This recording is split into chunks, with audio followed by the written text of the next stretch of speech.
আচ্ছা কনসে আল্লাহ বড় না মানুষ বড়? ধরো গাদা, তুই কার হাতে কার জোড়া দেশ?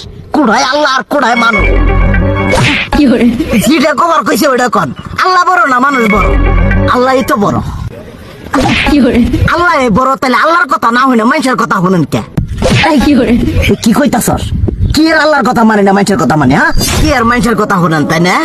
আমনে যে ওই দিনকে ডায়াবেটিসের রোগ নিয়ে যে হাসপাতালে গেলেন, ডাক্তার আপনার কত কিছু খাবার না করলো, সব কিছু না খাই এখন চলতেছেন।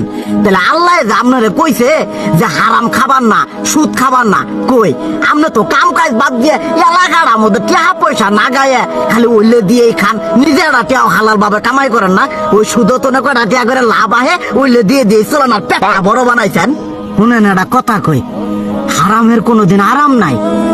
হালাল পথে রুজি রোজগার করেন, প্রয়োজনে এড়া বেলা কম খায়েন, তাও শরীর পিণ্ডও ভালো থাকবো, কোনো রোগ বেদ হবো না, আরামও পাবেন, আল্লাহও খুশি থাকবো। তুই আমার এইভাবে বুঝাবি আগে কইলি না কে? আসলে এই বিষয়টা তো আমি কখনো মাথায় এইভাবে নেই যে আমাদের কখনো ডাক্তার নিষেধ করলে ঠিকই আমরা নিষেধ মানি, কিন্তু উপর আলাদা কত কিছু নিষেধ করে দিয়ে সেটা মানি না।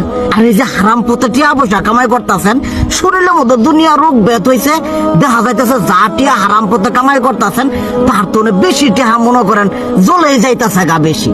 আজকের পর থেকে আমি আর এই হারাম সুদ খামো না, আমি হালাল পথে চলবো, হালাল টাকা পয়সা ইনকাম করবো।